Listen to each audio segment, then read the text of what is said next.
नमस्कार दोस्तों, स्वागत करते हैं आप सभी का उपस्थित जी को इसमें। दोस्तों आज जो है कि बिहार कार्यालय परिचारी परीक्षा 2025 के लिए यानी कि बिहार ऑफिस असिस्टेंट के लिए हिंदी का टॉप 55 क्वेश्चन लेके आए हुए हैं, जो सारे सिलेक्टेड क्वेश्चन हैं। आप सभी को पता है कि हिंदी से आपके पेपर में 30 क्वेश्चन पूछा जाएगा, जो काफ़ी ज़्यादा इंपॉर्टेंट सेक्शन है आपका हिंदी रिजल्ट बनाने के लिए। तो आज के इस लेक्चर में 55 क्वेश्चन आपको बताएंगे, सारे चुनिंदा अति महत्वपूर्ण प्रश्न हैं जो आपके पेपर में आने की प्रबल संभावना है। तो आप सभी हर प्रश्न को याद जरूर कर लीजिएगा जितने आपको बताएंगे। तो चलिए शुरू करते हैं। सभी एक बार वीडियो को लाइक कर दीजिएगा, क्योंकि आपका एक लाइक मोटिवेट करता है फ्रेंड, और आपके लिए हम बेहतर हमेशा कंटेंट लाने का कोशिश करते हैं। तो आप इस सेशन को लाइक करके शेयर जरूर कीजिएगा, सभी से रिक्वेस्ट करेंगे। जो भी चैनल पर पहली बार आए चैनल को जरूर सब्सक्राइब कर घंटी को प्रेस कर लीजिएगा, ताकि जब भी क्लास हो नोटिफिकेशन आप सभी को प्राप्त हो जाए। तो चलिए शुरू करते हैं।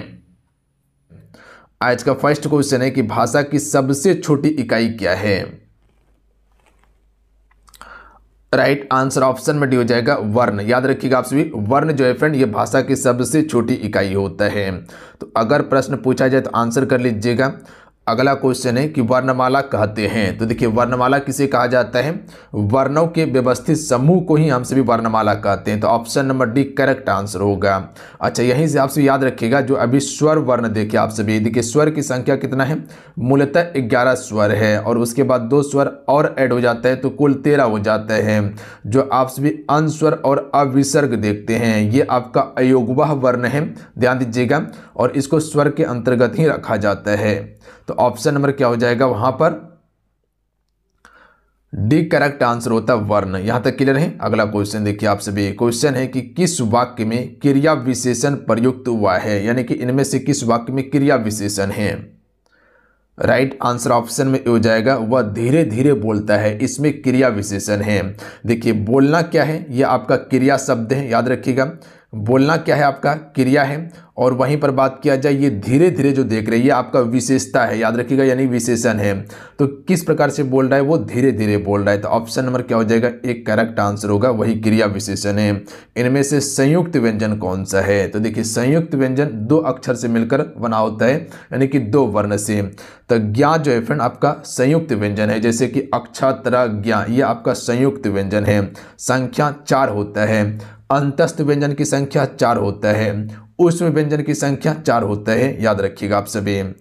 अगला प्रश्न देख लीजिएगा। क्वेश्चन है कि निम्नलिखित में से कौन सा वर्ण उच्चारण की दृष्टि से दंत नहीं है, यानी कि उसका उच्चारण दांत से नहीं होता है। तो याद रखिएगा आप सभी, ट जो है यह आपका दांत से उच्चारण नहीं होता है, यह आपका मूर्धा से उच्चारण होता है। जो आप ट वर्ग देखते हैं, ट वर्ग जो देखते हैं इसका उच्चारण किससे होता है, मूर्धा से होता है, जबकि त थ द ध न इसका उच्चारण किससे होता है, दंत से होता है। देखिए आप सबको बताना चाहते हैं कि बिहार कार्यालय परिचारी परीक्षा 2025 के लिए एप्लीकेशन पे कोर्सेज लॉन्च कर दिया गया है, जो न्यू वैकेंसी निकाली गई है 3727 पदों पर। तो आप सभी जो भी बच्चे तैयारी कर रहे हैं फटाफट आपसे इसको ज्वाइन कर लीजिए और तैयारी करना शुरू कर दीजिए। मिनिमम फी में हम आपको तैयारी करवा रहे हैं। देखिए इसमें आप सभी को मिलेगा क्या क्या, तो इसमें आपको टॉपिक वाइज क्लासेस दिया जाएगा, और यहाँ पर थ्योरी क्लास चलता है बेहतर कंटेंट के साथ में। ऑल सब्जेक्ट का ई बुक आपको मिलेगा, इंपॉर्टेंट नोट्स दिया जाएगा, इंपॉर्टेंट पीडीएफ रहेगा, टेस्ट सीरीज दिया जाएगा आप सभी को, ताकि आप सभी अपना तैयारी जांच सके। तो अगर अब की बार प्रॉपर आप सभी रणनीति बना के तैयारी कर लीजिएगा तो निश्चित है कि आप सभी सरकारी नौकरी ले लीजिएगा। तो मेरे साथ में जुड़िए, बेहतर तैयारी करवा देंगे हम आपको, जिससे कि आप सभी एक सीट पक्का कर लीजिएगा आराम से, ठीक है। तो जाइए ज्वाइन कीजिए और तैयारी करना शुरू कीजिए। जो माँ बाप का सपना है उसे प्रॉपर आप सभी पूरा करने में लग जाइए, क्योंकि अभी का दौड़ काफ़ी आपके लिए इंपॉर्टेंट है और अभी नौकरी लेने का दौड़ है। तो आपसे जाइए ज्वाइन कीजिए और तैयारी कीजिए। एप्लीकेशन का लिंक डिस्क्रिप्शन में दिए हुए हैं, अन्यथा आपको क्या करना है, सक्सेस योद्धा एप्लीकेशन को सर्च करना है प्ले स्टोर से, वहाँ से जाके डाउनलोड करके रजिस्ट्रेशन कर लीजिएगा। उसके बाद जाके आप सभी ज्वाइन कर लीजिएगा। बहुत ही कम फी लगने वाला है आप सभी को।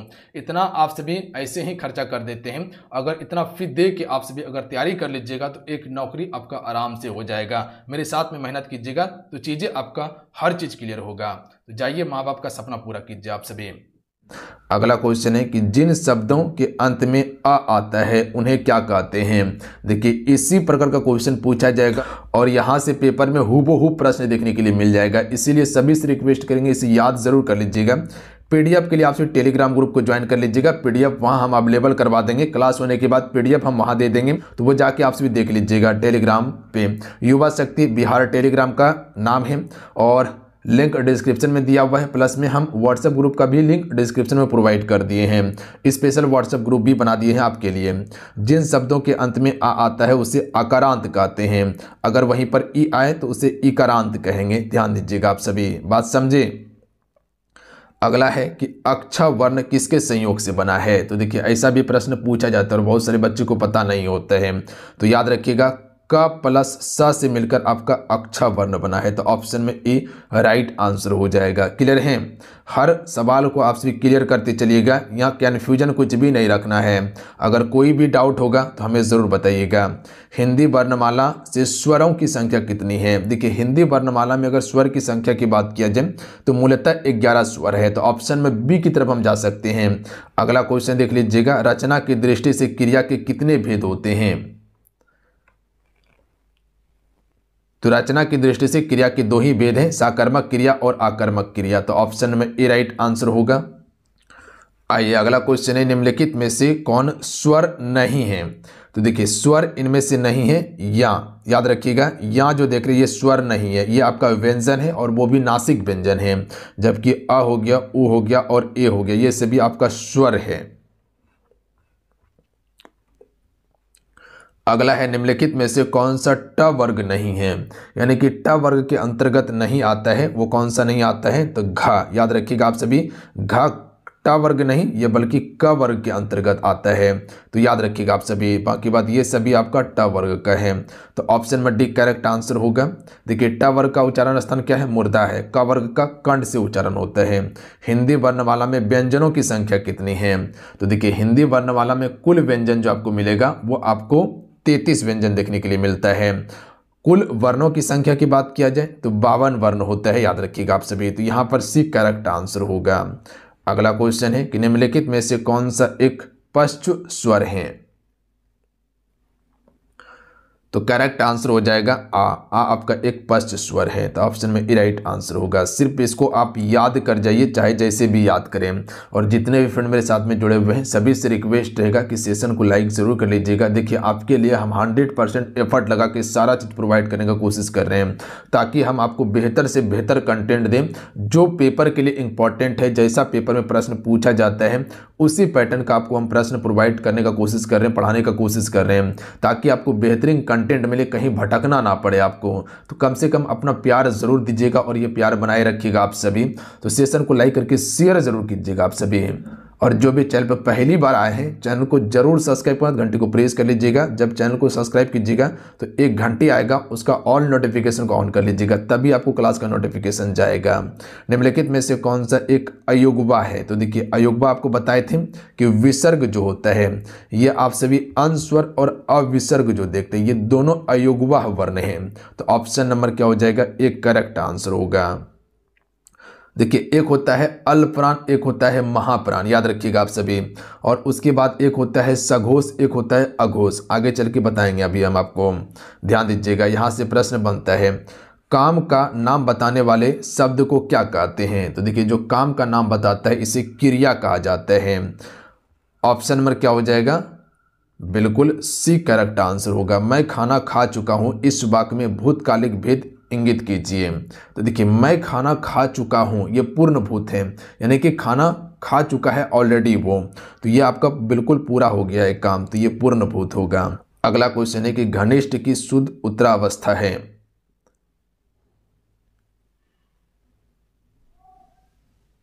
घनिष्ठतर होगा ऑप्शन नंबर सी। अगला क्वेश्चन है कि संबंध कारक का चिन्ह है। तो देखिए संबंध कारक की बात किया जाए जैसे कह सकते हैं कि अपादान कारक का चिन्ह क्या है, से होता है, याद रखिएगा। तो उसी प्रकार से यहाँ संबंध कारक का जो हो जाएगा रा हो जाएगा, री हो जाएगा और रे हो जाएगा, ये संबंध कारक का चिन्ह है, याद रखिएगा। अधिकरण कारक का क्या है, में और पर, ये अधिकरण कारक का होता है जहाँ पर अधिकार करके बैठा जाता है। कारक का कितना भेद है, 8 भेद है कारक का, ध्यान दीजिएगा। छ ध्वनिया का उच्चारण स्थान है, छ। तो देखिए च वर्ग का जो उच्चारण होता है वो तालव्य से होता है, यानी कि तालु से होता है, तो ऑप्शन में सी राइट आंसर हो जाएगा। ओष्ठ की बात किया जाए तो प वर्ग का उच्चारण होता है, दंत से त वर्ग का उच्चारण होता है।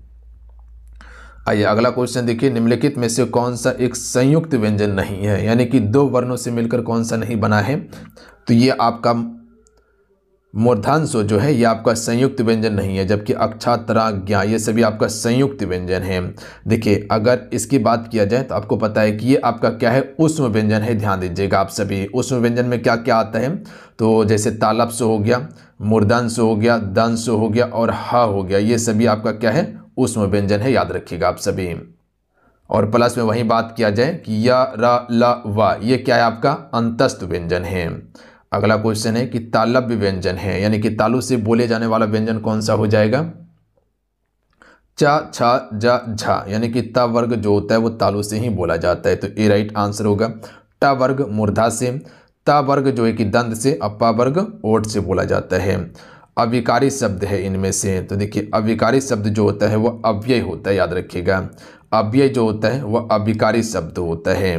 देखिए अगर संज्ञा की बात किया जाए तो संज्ञा का कितना भेद है, 5 भेद हैं। सर्वनाम की बात किया जाए तो सर्वनाम का 6 भेद होता है।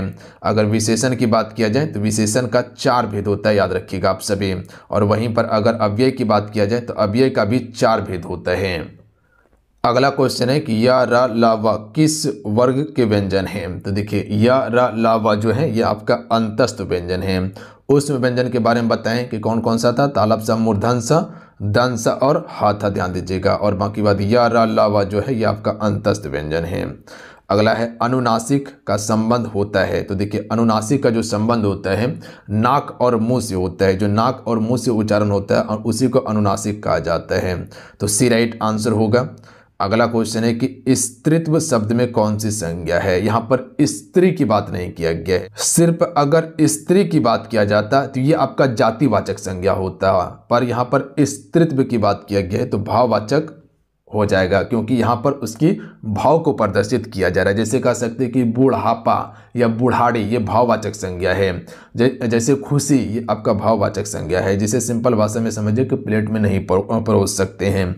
जो अदृश्य होता है वही आपका भाववाचक है। जातिवाचक में पूरा जाति समूह को बोध कराता है, जैसे कह सकते हैं कि स्त्री हो गया, लड़की हो गया, या नदी हो गया, पहाड़ हो गया, ये आपका जातिवाचक है। व्यक्तिवाचक में किसी स्थान या व्यक्ति का नाम आता हो, जैसे दिल्ली हो गया, यह आपका व्यक्तिवाचक संज्ञा है। गंगा नदी हो गया, व्यक्तिवाचक संज्ञा है। देखिए सिर्फ नदी की बात किया जाए तो जातिवाचक, अगर वही नाम आ जाए गंगा नदी तो वो आपका व्यक्तिवाचक होगा। यमुना नदी व्यक्तिवाचक होगा, याद रखिएगा आप सभी। भारतीय शब्द का बहुवचन है। देखिए वचन कितना है, 2 ही है। वचन का 2 भेद होता है, एक वचन और बहुवचन। एक वचन में एक वस्तु का बोध होता है, बहुवचन में एक से अधिक का होता है। तो भारतीय जो है ये आपका बहुवचन है, तो याद रखिएगा ऑप्शन नंबर क्या हो जाएगा, एक करेक्ट आंसर होगा। यहां पर ध्यान दीजिएगा, यहां पर छोटी ई का प्रयोग हुआ है और यहां पर बड़ी ई का प्रयोग हुआ है, तो ऑप्शन में यही करेक्ट आंसर होगा, छोटी ई वाला नहीं होगा, गलत हो जाएगा। सूर्य शब्द का स्त्रीलिंग क्या होगा, तो सूर्य का हो जाएगा सूर्या, option number B correct answer होगा। अगला है जो क्रिया अभी हो रही है उसे हम सभी क्या कहते हैं। तो देखिए जो क्रिया अभी हो रही है, जैसे कि अभी हम आपको पढ़ा रहे हैं, तो ये आपका अपूर्ण वर्तमान है, याद रखिएगा आप सभी। यानी कि अभी ये पूरा नहीं हुआ है, ये आपका अपूर्ण है, कार्य आपका चल ही रहा है, आधा दूर में रुका हुआ है। जब तक क्लास पूरा खत्म नहीं हो जाएगा तब तक ये पूरा नहीं हुआ है, अपूर्ण है।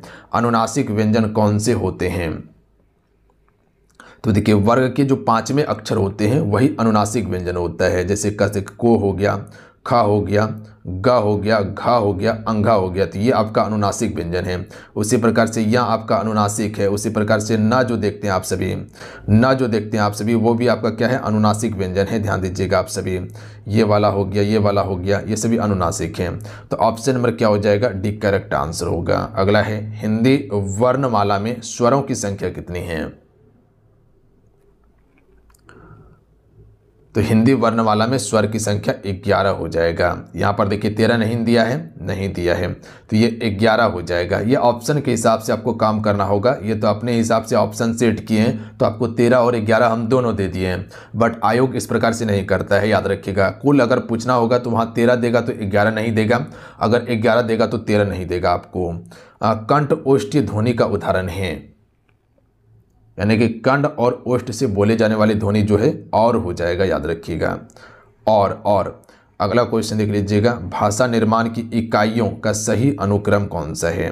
तो देखिए भाषा का जो निर्माण होता है ध्वनि, शब्द, पद और वाक्य से होता है। तो इसका राइट आंसर हो जाएगा ऑप्शन नंबर डी। पहले ध्वनि होगा, उससे शब्द बनेगा, शब्द से पद बनेगा, पद से वाक्य बनेगा।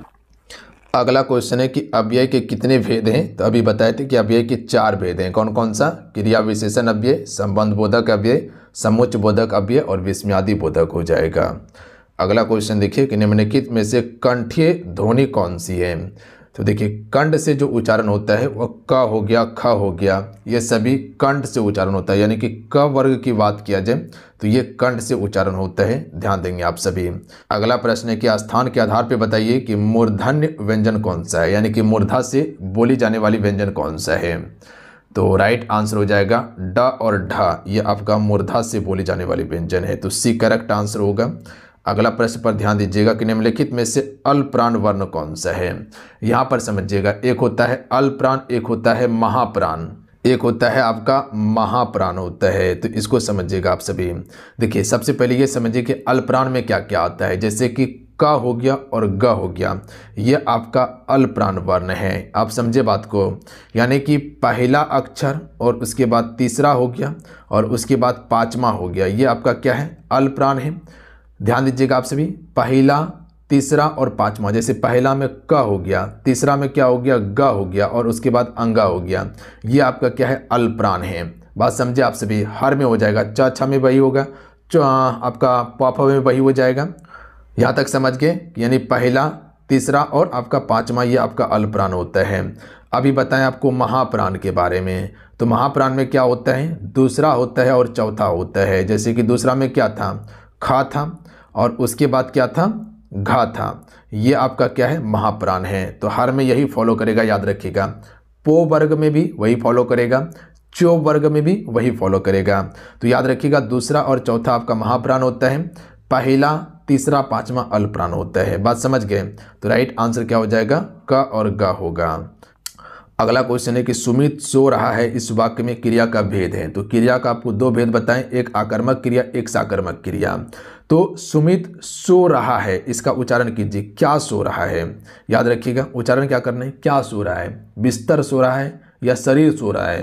तो जवाब यहाँ नहीं मिलेगा सवाल का, ध्यान दीजिएगा। तो ये क्या हो जाएगा? आकर्मक क्रिया हो जाएगा। अगर यही सवाल का जवाब आपको मिल जाता तो वो आपका साकर्मक हो जाता। जैसे कह सकते हैं कि राम पुस्तक पढ़ रहा है, तो क्या पढ़ रहा है? राम पुस्तक पढ़ रहा है। तो यहाँ सवाल का जवाब मिलेगा। उच्चारण कीजिए कि राम क्या पढ़ रहा है? तो पुस्तक पढ़ रहा है। अगर वही कहते कि सिर्फ राम पढ़ रहा है, तो राम क्या पढ़ रहा है? पता नहीं क्या पढ़ रहा है। तो ये आपका आकर्मक क्रिया होगा। सवाल का जवाब मिल जाए तो साकर्मक, ना मिले तो आकर्मक। जैसे कहते कि पक्षी उड़ रही है, तो पक्षी क्या उड़ रही है? पंख उड़ रही है ना, तो वो क्या हो जाएगा? आकर्मक क्रिया होगा। अगला क्वेश्चन देख लीजिएगा, वाच्य कितने प्रकार के होते हैं? तो वाच्य आपका मात्र में 3 ही प्रकार का होता है, याद रखिएगा आप सभी। पहला हो जाएगा आपका कर्तरी वाच्य होगा, उसके बाद क्रम वाच्य, उसके बाद भाव वाच्य हो जाएगा। तो 3 प्रकार होते हैं। तो ऑप्शन नंबर ए इसका राइट आंसर होगा, ध्यान दीजिएगा आप सभी। अगला क्वेश्चन है कि निम्न में से नासिकीय व्यंजन कौन सा है? यानी कि नाक से बोले जाने वाले व्यंजन, इसमें आपका या हो जाएगा। अगला क्वेश्चन देख लीजिएगा, ए ऐ वर्ण क्या कहलाते हैं? तो देखिए ए और ऐ वर्ण जो कहलाते हैं कंठ और तालुव्य व्यंजन कहलाते हैं। Option number D right answer होगा। अगला क्वेश्चन देख लीजिएगा, कंठ और तालु वर्ण है, हिंदी वर्णमाला में अयोगवा वर्ण कौन सा है? तो अंस्वर और अविसर्ग हो जाएगा। घ का उच्चारण स्थान क्या है? तो क ख घ, तो यानी कि कंठ से उच्चारण होगा इसका। अगला है तालब स, मूर्धन स और दंस और ह व्यंजन कहलाते हैं। तो इसे हम सभी क्या कहते हैं? संघर्षी व्यंजन के नाम से जानते हैं। सी राइट आंसर होगा। अगला क्वेश्चन है, निम्नलिखित में से बताइए कि नवीन विकसित ध्वनियाँ कौन सी हैं? तो नवीन विकसित ध्वनियाँ ख और ग हो जाएगा, ए राइट आंसर होगा। अगला क्वेश्चन देख लीजिएगा कि निम्नलिखित में से कौन सा एक घोष वर्ण है? देखिए माँ जो है ये आपका घोष वर्ण होता है। देखिए यहाँ समझिएगा, एक आपका होता है अघोष होता है और एक आपका सघोष होता है। अघोष को ही हम सभी घोष वर्ण के नाम से जानते हैं। तो यहाँ पर लिख लीजिएगा आप सभी, एक होता है सघोष होता है और एक होता है आपका अघोष, और अघोष को ही हम सभी क्या कहते हैं, घोष वर्ण कहते हैं। तो यहाँ समझिएगा आप सभी, जो आपका अघोष में जो वर्ण आता है वो कौन कौन सा आता है, याद रखेंगे आप सभी, तीसरा, चौथा और पांचवा। तीसरा, चौथा और पांचवा जो है ये आपका अघोष वर्ण होता है, जिसे हम सभी घोष के नाम से जानते हैं। और उसके बाद सघोष की बात किया जाए तो इसमें क्या आता है, पहला और दूसरा आता है। पहला और दूसरा, जैसे क हो गया और ख हो गया, तो पहला क हो जाएगा और उसके बाद यहाँ पर ख हो जाएगा, तो ये दोनों आपका सघोष होगा। ये दोनों आपको क्या हो जाएगा, सघोष हो जाएगा। और वहीं पर ये आपका तीसरा चौथा की बात किया जाए तो यहाँ पर आपका गो हो जाएगा, ये घो हो जाएगा और ये अंघो हो जाएगा। तो ये आपका क्या हो जाएगा, घोष, या कह सकते हैं अघोष हो जाएगा आपका। तो ध्यान दीजिएगा आप सभी, बात समझिए आप सभी, यानी कि पहला और दूसरा होता है सघोष, तीसरा चौथा पांचवा जो होता है अघोष या घोष वर्ण होता है। तो इसका सी करेक्ट आंसर होगा। अगला क्वेश्चन है कि पशु शब्द का विशेषण क्या है। पाशविक हो जाएगा ऑप्शन में ए। अगला है कौन सा अमानक वर्ण है। तो देखिए अमानक वर्ण जो है वो आपका म अमानक वर्ण है, आपका सी करेक्ट आंसर होगा। अगला क्वेश्चन देख लीजिएगा। अगला क्वेश्चन है कि क ग ज फ ध्वनियाँ किसकी है। सबके नीचे यहाँ पर विंदा लगा हुआ है, एक एक जैसे फा में लगा हुआ है, तो ये अरबी और फारसी ध्वनि है। हिंदी में मूलतः वर्णों की संख्या कितना है, 52 वर्ण है हिंदी में, ध्यान देंगे आप सभी। अगला है अक्षा ध्वनियाँ किसके अंतर्गत आती है। तो ये आपका संयुक्त वर्ण के अंतर्गत आती है। अक्षा, त्र, ज्ञा हो गया, ये सभी आपका संयुक्त व्यंजन है। अगला क्वेश्चन है कि हिंदी शब्दकोश में अक्षा क्रम किस वर्ण के बाद आता है। तो देखिए अक्षा जो है ये क के बाद लिखा जाता है, अक्षा को याद रखिएगा आप सभी। तो ऑप्शन में एक करेक्ट आंसर होगा।